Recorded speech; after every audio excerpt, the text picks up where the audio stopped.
How can I impress a driving examiner? Well, only way you're gonna impress your driving examiner is if you're driving safely and correctly. Don't just do anything that you don't usually do.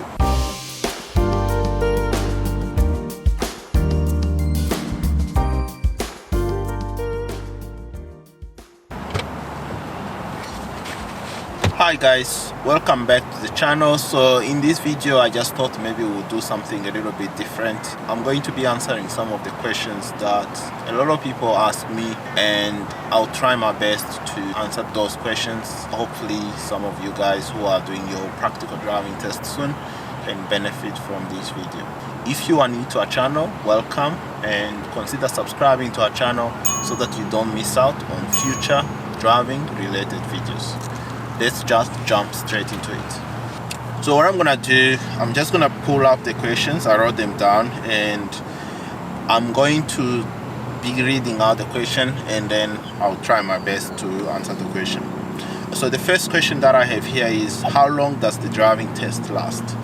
So the driving test, usually it will go for 30 to 35 minutes. Now this is if you didn't make a critical driving error, because if there is a critical driving error, even if you've just started the driving test, they will terminate the driving test.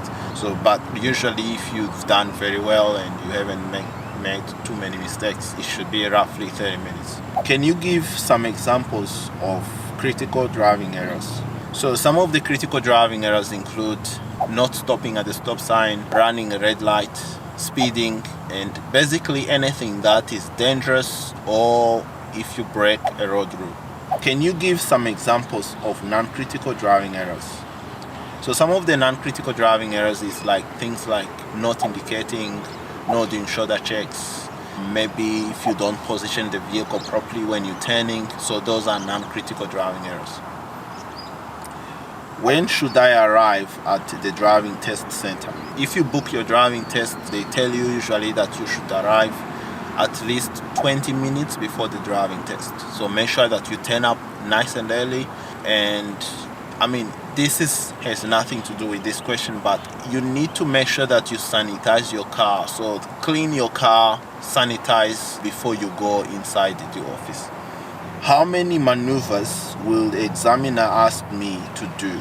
So in the driving test, usually in the Queensland driving test, they usually ask you to do 2 maneuvers. So these are randomly picked. The examiner will just randomly pick whatever maneuver they want you to do.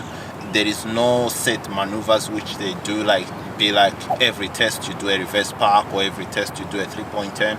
The examiner will randomly pick the maneuvers that they want you to do, but usually 2 maneuvers. Is the reverse parallel parking always on the test? This one, again, it depends.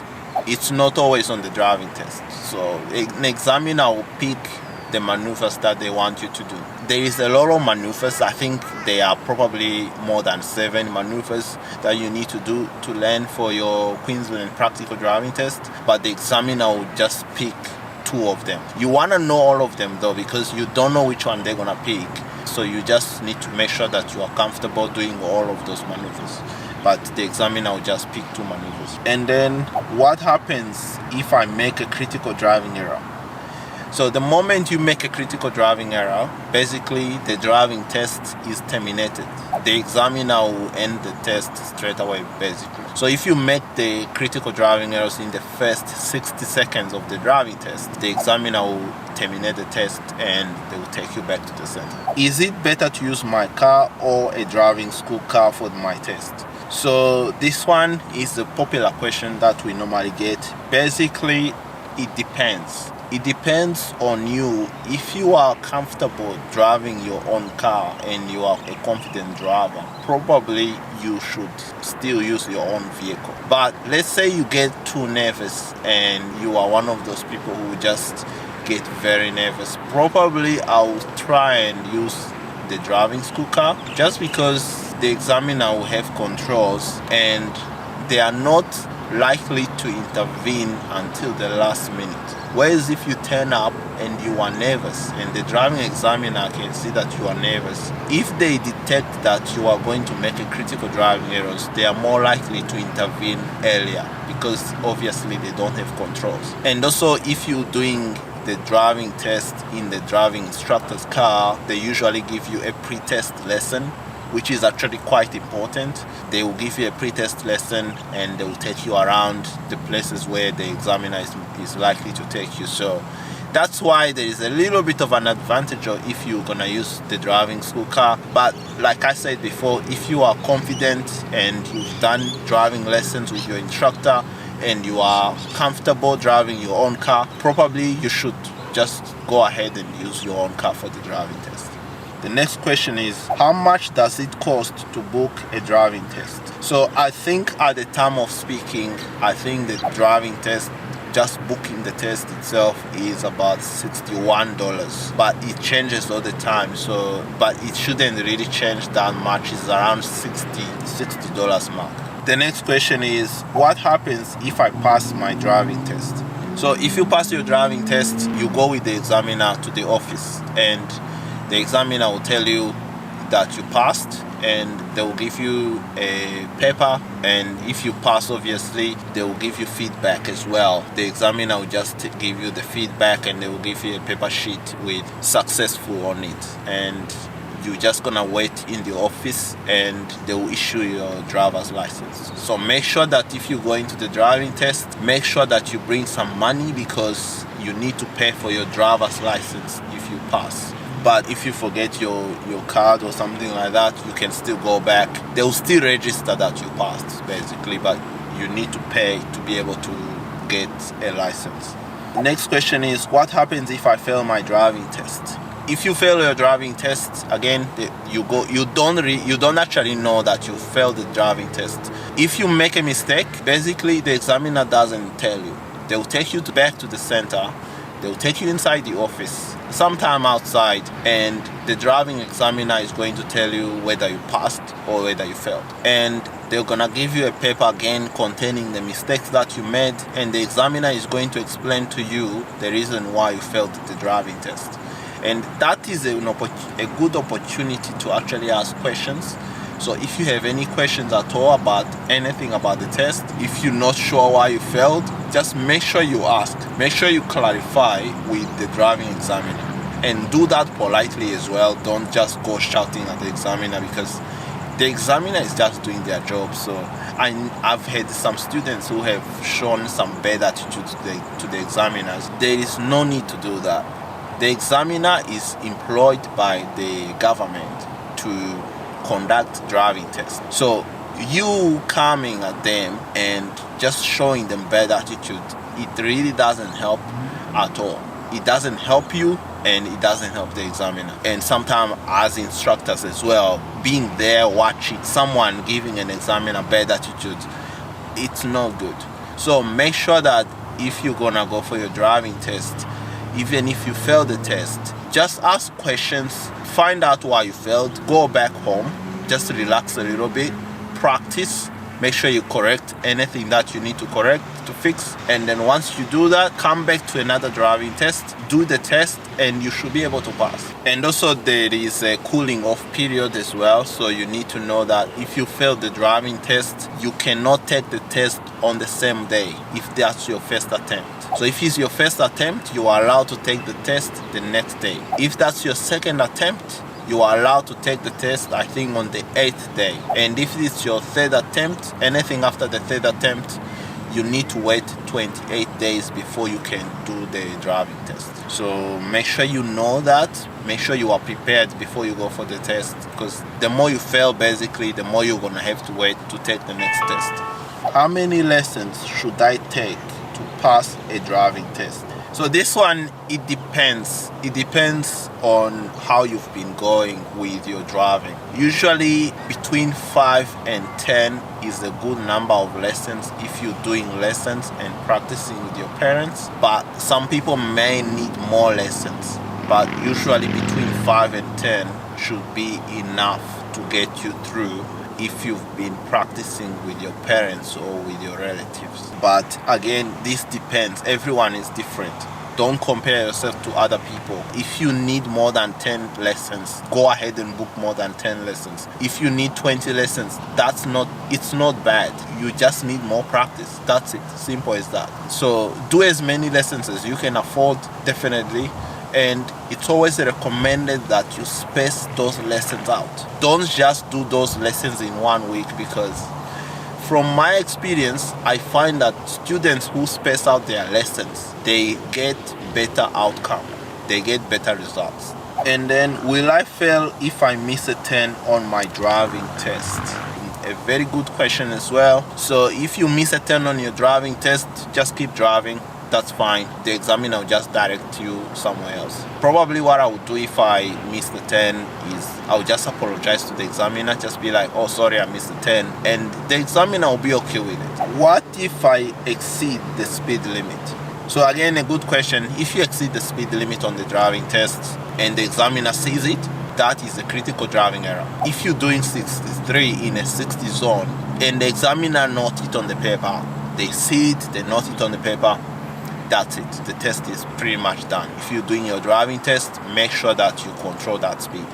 Will I fail if I drive too slow? So this is a good question as well. A lot of people will tell them, look, you need to probably do like less than, maybe do 3 kilometers under the limit. Don't just go on the driving test and drive in a 60 zone and just drive 50. That's not gonna be good for you. If you're going for the test, if the road is 50, maybe if you're doing 47, that's fine. But don't go and do 40 in a 50 zone for no reason. Of course, that's gonna depend. If there is like cars parked on the sides, you might need to adjust the speeds. But if there is no obstructions and the road is clear, don't drive like 10k under the limit, because that can actually fail you the test. So if the road is 50, maybe 47, 46. If the road is 60, 56, 57, 58. That's usually a good number. Can I ask the driving examiner about the speed limits? Well, you can do that, and some examiners might tell you the speed limit, because, for example, if you are driving on a road where they didn't put a sign, that's not your fault. If you ask the examiner, what's the speed limit here, the examiner is more likely to answer that question. But if you pass a sign which say like 60, and then 2 seconds later you ask the driving examiner what's the speed limit, the driving examiner is not going to say anything. They are more likely not to answer the question, because that's actually part of the assessment, you being able to read the signs. And then I think this is related to driving a manual transmission. Which gear should I use when turning? Most of the time, if you are turning left or right, or maybe going through the roundabouts, you should be using second gear. Is it mandatory to use a handbrake when doing a hill start? Well, it's actually not mandatory, but it's recommended. So yeah, I know some people try to pull off a hill start without using a handbrake. I mean, that's personal preference, but really the chance of messing up when you're not using handbrake is very high. So that's why we always recommend, if you are doing a hill start, use a handbrake. And then next question is, are driving examiners nice? Well, driving examiners, they are human beings. So this is something that a lot of people don't realize. Driving examiners, they are human beings like you, like me. I mean, like you, like me.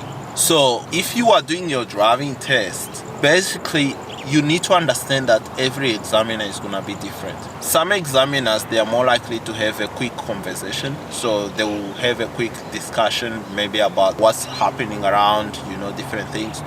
But some other examiners, they just don't like to talk when they're doing the driving test. You just need to figure that out yourself. If you are like a person who likes to talk, you need to figure out whether the examiner also likes to talk or not. Because I know some people, they've tried in the past and the driving examiner has told them actually that they don't talk during the test, and that has thrown them off, thinking that driving examiner is not a good examiner. But when they tell me that, I already know that examiner. I know it's a nice guy.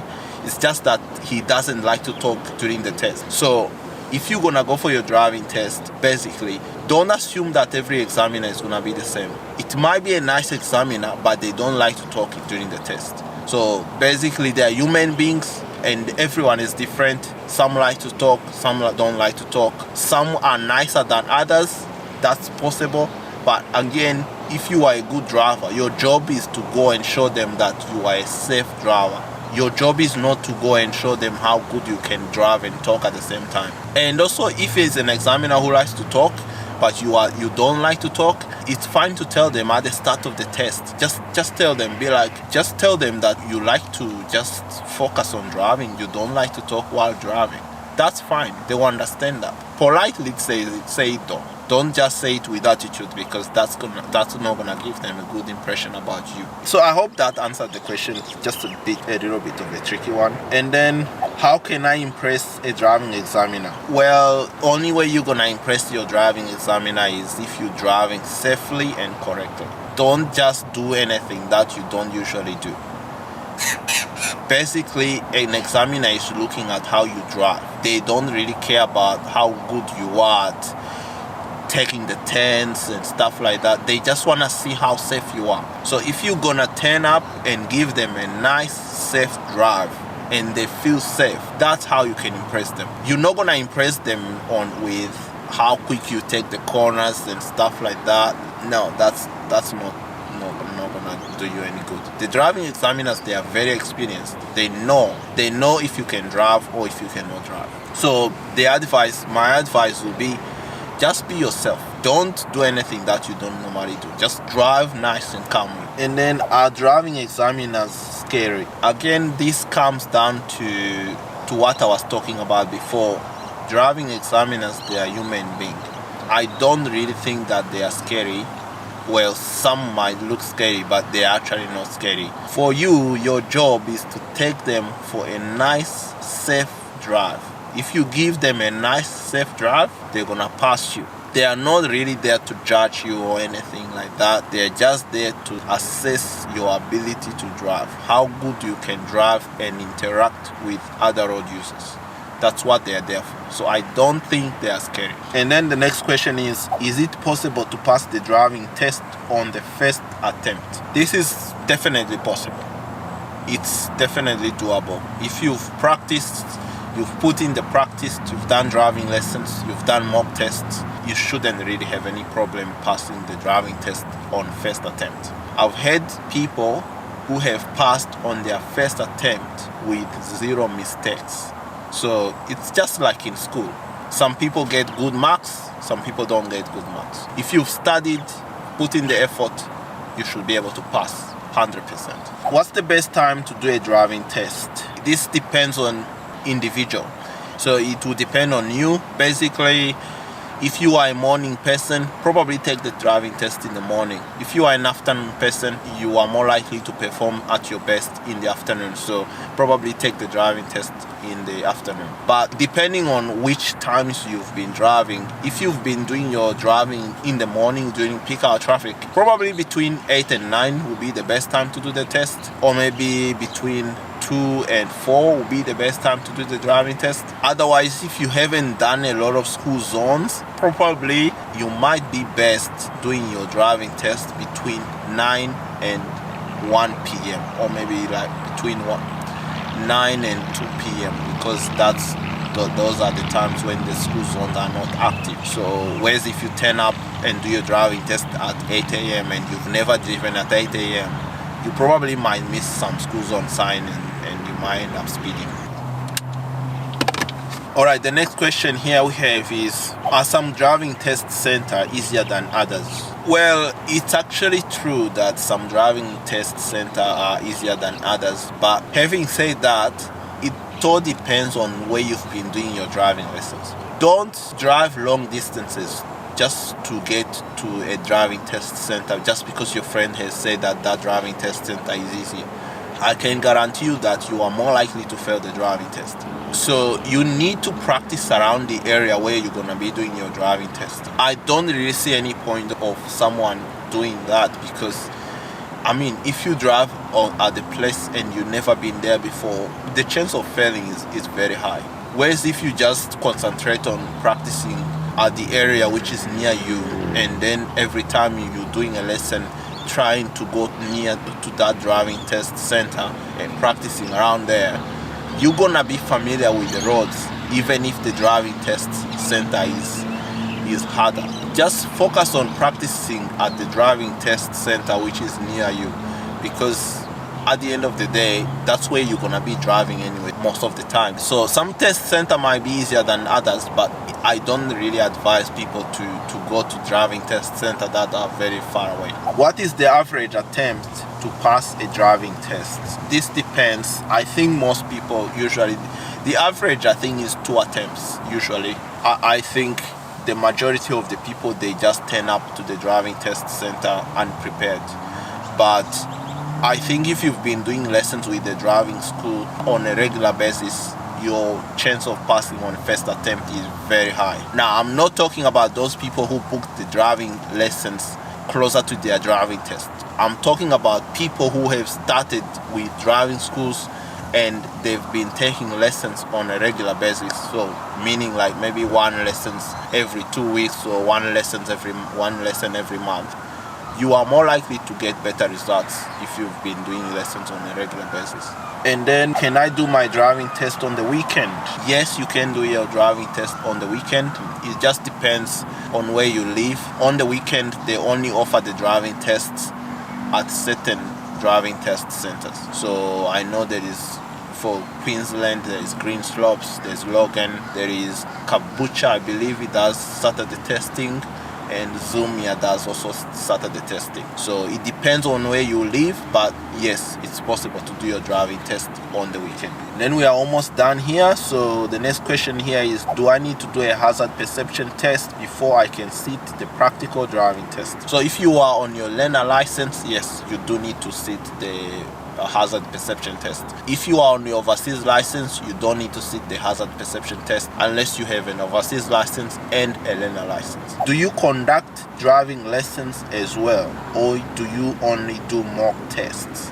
Yes, most of my appointments are actually driving lessons. So mock tests, only few of them, and obviously the ones that you see on this channel, but most of the times I'm actually out there doing driving lessons. Alright guys, we will leave it there, and if you enjoyed watching this video, you can give it a thumbs up. That helps us a lot. Also, if you haven't done so already, consider subscribing to our channel for future driving related videos. And if you have any questions that I haven't answered in this question and answer series, you can leave the questions in the comments down below, and I'll try my best to answer them, or I might actually do another part of this question and answers related to driving tests. If you are doing a driving test soon, I wish you the best of luck.